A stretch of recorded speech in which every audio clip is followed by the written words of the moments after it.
அனைவருக்கும் வணக்கம். வருகின்ற ஜூன் மாதம் 29ஆம் தேதி முதல் நவம்பர் 15ஆம் தேதி வரை, அதாவது அடுத்த 140 நாட்கள் சனி பகவான் கும்பராசியில் உத்திரட்டாதி நட்சத்திரம் 2ஆம் பாதத்திலிருந்து 4ஆம் பாதம் சதய நட்சத்திரம் பின்னோக்கி வந்து ரிஷபம், மேஷம், மிதுனம் ராசியில் நேர்கதியில் சஞ்சரிக்க போகிறார். இதன் காரணமாக மேஷம், கடகம், கன்னி, விருச்சிகம், மகரம், கும்பம் ராசிகளுக்கு விசேஷ பலன்களையும், ரிஷபம், மிதுனம், சிம்மம், துலாம், தனுசு, மீனம் ராசிக்கு சுமாரான பலன்களையும் தரப்போகிறார். ஜூன் 29ஆம் தேதி கோச்சார ரீதியாக மேசத்தில் செவ்வாயும், ரிஷபத்தில் குரு பகவானும், மிதுனத்தில் சூரியன், சுக்கிரன், விருச்சிக ராசியில் கேது பகவானும், கும்பராசியில் சனி பகவானும், மீன ராசியில் ராகு பகவானும் சஞ்சரிக்கிறார். இந்த கிரகங்களின் மாற்றம் காரணமாக வருகின்ற சனி வக்கர பயிற்சி காரணமாக உங்கள் ராசிக்கு எந்த மாதிரியான பலன்களை தரப்போகிறார், என்ன பரிகாரம் செய்ய வேண்டும், எந்த கோவிலுக்கு சென்றால் நன்மைகள் அதிகரிக்கும் என்பதை பற்றி இந்த காணொளியில் விரிவாக பார்க்கலாம். ரிஷப ராசிக்கு 10ஆம் பாதத்தில் சனி பகவான் வக்கரகதியில் சஞ்சரிக்க போகிறார். இதன் காரணமாக அடுத்த 140 நாட்கள் எப்படி இருக்க போகுது அப்படிங்கிறத பத்தி தான் இந்த காணொலியில பார்க்கிறோம். அதுல ஜூன் 29ஆம் தேதி முதல் குடும்பத்தில் உள்ளவர்களாலும் அக்கம் பக்கத்தில் உள்ளவர்களாலும் சிறு சிறு பிரச்சனைகள் ஏற்படக்கூடும். மிகவும் பொறுமையாக இருக்க வேண்டியது அவசியம். எதையும் சமாளிக்கும் மன உறுதி அதிகரிக்கும். புதிய ஆடை ஆபரணங்களின் சேர்க்கை ஏற்படும். சிலருக்கு வாழ்க்கை துணை வழி உறவினர்களால் பொருள் சேர்க்கையும் பணவரவும் உண்டாகும். உறவினர், நண்பர் வீட்டு விருந்து விசேஷங்களுக்கு சென்று வருவீர்கள். செல்வாக்கும் கௌரவமும் அதிகரிக்கும். கருத்து வேறுபாடு காரணமாக பிரிந்திருந்த கணவன் மனைவி ஒன்று சேரும் வாய்ப்பு உண்டாகும். வாழ்க்கை துணையால் ஆதாயம் உண்டாகும். சிலருக்கு குழந்தை பாக்கியம் ஏற்படும். குடும்பத்தினரின் அவசிய தேவைகளை பூர்த்தி செய்வீர்கள். சிலருக்கு புதிய வாகனம் வாங்கும் வாய்ப்பும் உண்டாகும். அலுவலகத்தில் பணி சுமை அதிகரிக்கும். நேரம் காலம் பார்க்காமல் உழைக்க வேண்டி வரும். உங்கள் வேலைகளை நீங்களே செய்து கொள்வது நல்லது. அதிகாரிகளிடம் பேசும்போது பொறுமையாக பேசுவது நல்லது. தொழில் வியாபாரத்தில் முன்னேற்றமான நிலை உண்டாகும். புதிய முயற்சிகள் சாதகமாக முடியும்.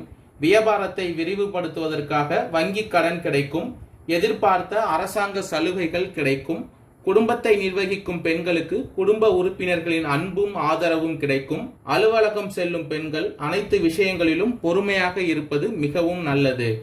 ஆகஸ்ட் 13ஆம் தேதி முதல் பணவரவில் இருந்து வந்த தடைகள் விலகும். பொருளாதார நிலை உயரும். பொன்னும் பொருளும் சேர்க்கை அதிகரிக்கும். சிலருக்கு இடமாற்றம் ஏற்படும். வேலை பளு அதிகரிக்கும் என்றாலும் விருப்பம் நிறைவேறும். குழந்தை பாக்கியம், திருமண யோகம், சொத்து சேர்க்கை என்பது எல்லாம் உண்டாகும். தொழிலில் லாபம் அதிகரிக்கும். பணியில் இருந்து வந்த பிரச்சனைகள் முடிவுக்கு வரும். கணவன் மனைவிக்கு இடையே இருந்த பிரச்சனைகள் தீரும். வேலை தேடுவோருக்கு எதிர்பார்த்த வேலை அமையும். அரசியல்வாதிகளின் செல்வாக்கு அதிகரிக்கும். கணவன் மனைவிக்கு இடையே இருந்த பிரச்சனைகள் விலகும்.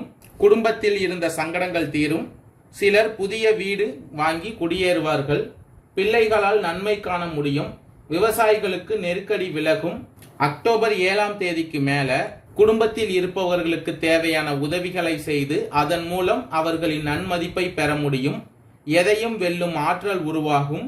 குடும்பத்தில் சந்தோஷமான சூழல் நிலவும். எடுக்கும் முயற்சிகளில் தடைகள் வந்து நீங்கும். வீடு வாகனம் தொடர்பான பிரச்சனைகள் வரும். உடல் ஆரோக்கியம் மேம்படும். மனம் விரும்பிய காரியங்களை மட்டும் செய்து முடிக்க முடியும். திட்டமிட்ட காரியத்தை சிறப்பாக செய்து முடிக்க முடியும். பொருளாதார நிலையில் முன்னேற்றம் ஏற்படும். நீங்கள் சற்று எதிர்பாராத வகையில் நல்ல விஷயங்கள் நடக்கும். குடும்பத்தில் உள்ளவர்களால் சிறு சிறு பிரச்சனைகள் ஏற்படக்கூடும். எதையும் சமாளிக்கும் சாமர்த்தியம் உண்டாகும். நண்பர்கள் வகையில் திடீர் செலவுகள் ஏற்படக்கூடும். உங்களுடைய அத்தியாவசிய தேவைகளை பூர்த்தி செய்ய முடியும். பெரியோர்களின் அன்பும் ஆதரவும் கிடைக்கும். அக்கம் பக்கம் உள்ளவர்களால் பிரச்சனைகள் வரும். வண்டி வாகனங்களால் செலவினங்கள் அதிகரிக்கும். புது நபர்களுடன் மிகவும் எச்சரிக்கையாக பழக வேண்டி வரும். கணவன் மனைவிக்கு இடையே இருந்த பிரச்சனைகள் நீங்கும். கையில் எடுத்த வேலையை கவனமுடன் செய்து முடிக்க வேண்டும்.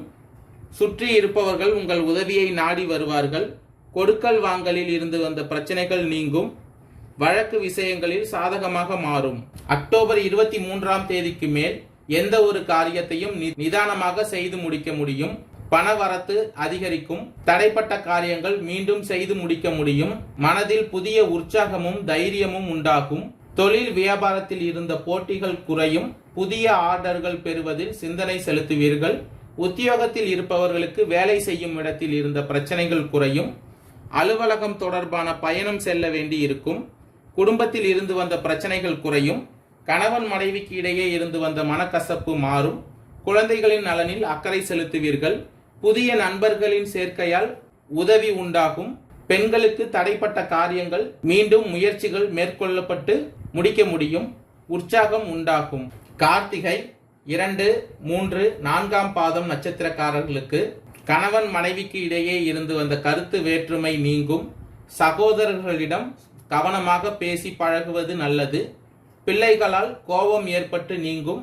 ஆரோக்கியத்தில் கவனமாக இருக்க வேண்டி வரும். ரோகிணி நட்சத்திரக்காரர்களுக்கு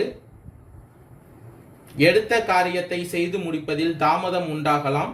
அடுத்தவருக்கு உதவி செய்யும் பொழுது கவனம் தேவை. மாணவர்கள் கல்வியில் வெற்றி பெற தடைகள் சந்திக்க வேண்டி வரும். வீண் அலைச்சலை தவிர்ப்பது நல்லது. மிருகசிரிஷம் 1, 2ஆம் பாத நட்சத்திரக்காரர்களுக்கு கோபத்தை குறைத்துக் கொள்வது நல்லது. இதனால் வீண் பகை உண்டாகலாம். எனவே கவனமாக செயல்படுவது நல்லது. அடுத்தவரின் செயல்கள் உங்கள் கோபத்தை தூண்டுவதாக இருக்கலாம். அனுசரித்து செல்வது நன்மை தரும். சனிக்கிழமைகளில் நவக்கிரகத்தில் உள்ள சுக்கிரனுக்கு நெய் விளக்கு செய்து வணங்கி வர பணத்தட்டுப்பாடு நீங்கும். குடும்பத்தில் மகிழ்ச்சி நிலவும். கடன் பிரச்சனை தீரும். நன்றி, வணக்கம்.